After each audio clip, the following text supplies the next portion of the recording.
ഇന്ന് തന്നെ ഡൗൺലോഡ് ചെയ്യൂ. കാണൂ നിങ്ങളുടെ ഫേവറേറ്റ് ഷോസ്. പക്ഷേ ഞങ്ങളുടെ ശീലമൊക്കെ വേറെ. ഇതൊക്കെ ഒന്ന് തിരുത്തി കാണിക്കുമ്പോഴല്ലേ അതിന്റെ ഒരു സുഖം. അതിനൊരു തുടക്കം ഇവിടെ നിന്നായിക്കോട്ടെ. ഗാഥ താൻ വാ. പാടോ അമ്മേ, ഞാൻ പോയിട്ട് വരാം. മേഡം ശരി. ശാപം ശാപം എന്ന് പറഞ്ഞു കിടന്നുറങ്ങിയിട്ട് മമ്മി കണ്ട സ്വപ്നമായിരിക്കും ഇതൊക്കെ.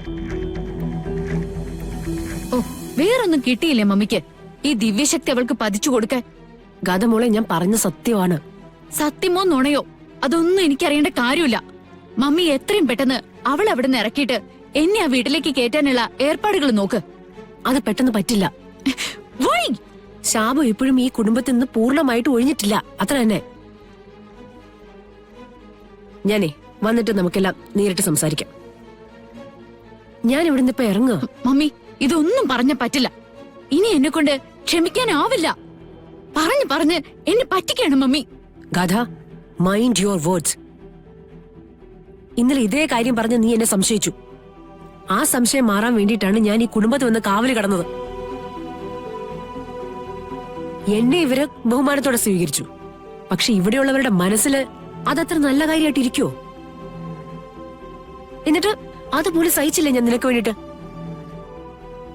അതുകൊണ്ട് സൂക്ഷിച്ച് സംസാരിക്കണം. Mummy please. തൽക്കാലം അടങ്ങ് ഗാഥ. ഞാൻ അങ്ങോട്ട് വരാന്ന് പറഞ്ഞില്ലേ?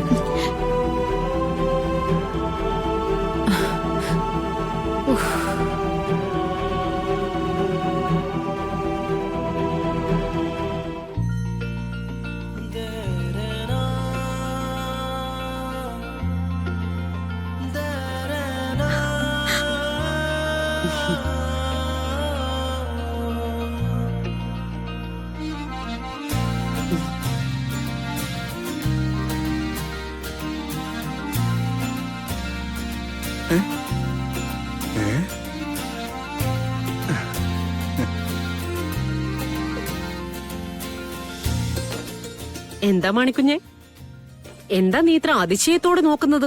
അല്ല, കല്യാണം കഴിഞ്ഞ് പിറ്റേ ദിവസം മരുമോളുടെ സ്വർണ്ണം എണ്ണി നോക്കുന്ന അമ്മായിമ്മമാരെ ഞാൻ ഇഷ്ടം പോലെ കണ്ടിട്ടുണ്ട്. പക്ഷെ മുടി എണ്ണി നോക്കുന്ന അമ്മായിമ്മയെ ഞാൻ ആദ്യമായിട്ട് കാണുവാ. അതിന് ഞാൻ ഗാഥയുടെ അമ്മായിയമ്മയാണെന്ന് നിന്നോട് ആരാ പറഞ്ഞത്? അങ്ങനെ ആയിരിക്കില്ല എന്ന് ഞങ്ങൾ ഇന്നലെ തന്നെ ഒരു തീരുമാനത്തിലെത്തിയിട്ടുണ്ട്. അമ്മായിയമ്മ ഇല്ല, അമ്മയേ ഉള്ളൂ. അല്ലേ മോളെ? അങ്ങനെയാണ് ഈ സന്തോഷം. അല്ല ഗാഥ മാഡം, നവീൻ സാർ എവിടാ? നവീൻ മുറിയിലുണ്ട്. എന്തോടെ മണിക്കുഞ്ഞ്, എന്തെങ്കിലും അത്യാവശ്യം ഉണ്ടോ? ഒരത്യാവശ്യമില്ല സാറേ. സാറിന് ഞാൻ ലീവ് അനുഭവിച്ചിരിക്കുമല്ലേ. പിന്നെ ഗാഥ മാഡം, എനിക്കൊരു റിക്വസ്റ്റ് ഉണ്ട്. എന്താ? അല്ല, കല്യാണ തിരക്കിന്റെ കാര്യമൊക്കെ ആയിട്ടെ ഓഫീസിലെ കാര്യങ്ങൾ അല്പം പുറകോട്ടാ. അതുകൊണ്ട് കുറച്ചു ദിവസം മാഡം ഓഫീസിലേക്ക് വരേണ്ടി വരും. അതിനെന്തിനാ മോള് ഓഫീസിലേക്ക് വരുന്നത്?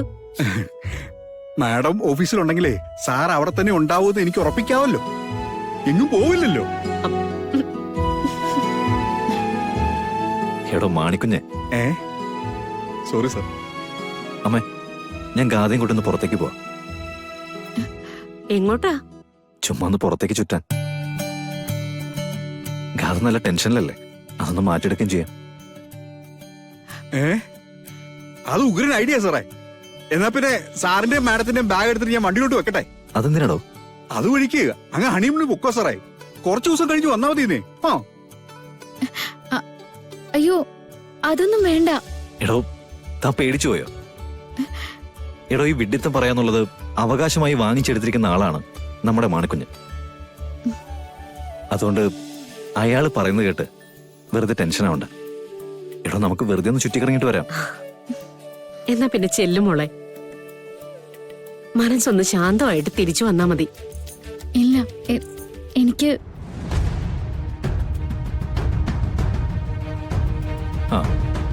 മനസ്സിലായി.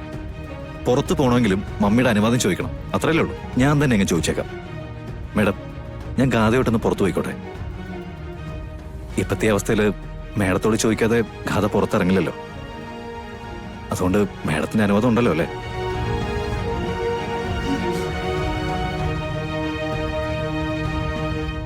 ആദ്യം വീടും ചുറ്റുപാടും ഒക്കെ അവളൊന്ന് പരിചയപ്പെടട്ടെ.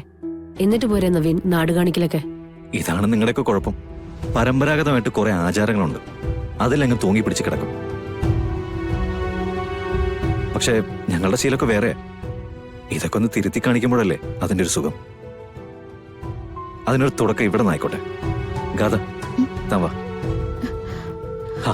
പാടോ അമ്മേ, ഞാൻ പോയിട്ട് വരാം. മേഡം ശരി.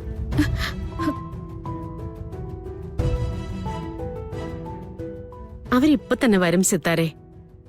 ഇന്നലത്തെ ടെൻഷനൊക്കെ ഒന്ന് മാറ്റിയെടുക്കാനല്ലേ. ശരി സുമിത്ര, എന്നാ പിന്നെ ഞാൻ ഇറങ്ങട്ടെ. അല്ല സിത്താര മാഡം ഇന്ന് രാത്രി ഇങ്ങോട്ട് വരുന്നുണ്ടോ?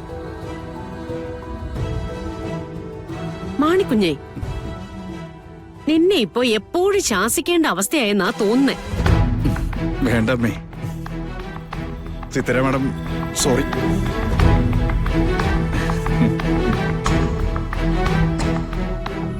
സിത്താര ധൈര്യമായിട്ട് മടങ്ങിക്കോളൂ. ഗാഥമോളെ ഞാൻ നോക്കിക്കോളാം, എന്റെ സ്വന്തം മോളായിട്ട്.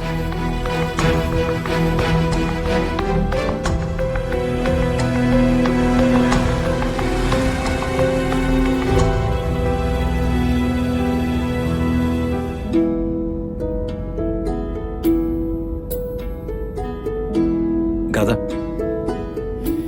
താനൊന്ന് റിലാക്സ്ഡ് ആവട്ടെ എന്ന് കരുതിയ നമ്മളിപ്പോ ഒന്ന് പുറത്തിറങ്ങാന്ന് ഞാൻ പറഞ്ഞ. എടോ താനിങ്ങോട്ടൊന്ന് നോക്ക്. എന്തു പറ്റി?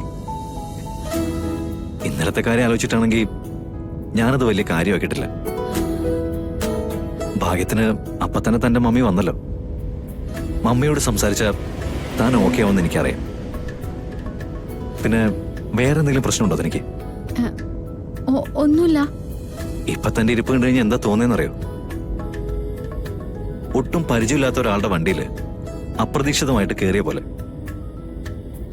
അത്ര അകലത്തിലാ താൻ എന്റെ അടുത്ത് പെരുമാറുന്നത്. അത് നവീന് വെറുതെ തോന്നുന്നതാ. പരസ്പരം കണ്ട് എത്രയോ നാളുകൾക്ക് ശേഷം എന്റെ സ്വന്തമായതാ താൻ. ഇനി നമ്മൾ തമ്മില് യാതൊരു അകലവുമില്ല, നമ്മളൊന്നാ. എടോ, ഈ ജീവിതം എന്ന് പറയുന്നത് നമ്മള് ഏറ്റെടുത്ത ചില പ്രൊജക്ടുകൾ പോലെ. അതെത്ര ഭംഗിയായിട്ട് നമ്മൾ ഡിസൈൻ ചെയ്യുന്നു, അത്രയും നമ്മളെ കൊതിപ്പിച്ചുകൊണ്ടിരിക്കും. സത്യം പറഞ്ഞ ജീവിതത്തെക്കുറിച്ച് എനിക്ക് ചില കൂടിയ കൺസെപ്റ്റുകളൊക്കെ ഉണ്ട്. അതൊക്കെ ഒന്നിച്ച് നടപ്പായ നമ്മുടെ ജനറേഷൻ ഉണ്ടല്ലോ, അവര് നമ്മളെ നോക്കി പറയണം, ജീവിക്കുന്നെങ്കിൽ അവരെ പോലെ ജീവിക്കണമെന്ന്, സന്തോഷിക്കണമെങ്കിൽ അവരെ പോലെ സന്തോഷിക്കണമെന്ന്. പിന്നെ അതിന് നല്ല നല്ല ഐഡിയാസ് ഒക്കെ ഉണ്ടെങ്കിൽ തനിക്ക് പറയാൻ കേട്ടോ. എനിക്ക് അങ്ങനെയൊന്നും പറയാൻ അറിയില്ല നവീൻ. ഓക്കെ, ടോട്ടലി എനിക്ക് തോന്നുന്ന ഒരു കാര്യം ഞാൻ തന്നോട് ചോദിക്കട്ടെ. എന്താ? താൻ ശരിക്കും ഗാഥ തന്നെയാണോ? നോ, താൻ ഗാഥയല്ല.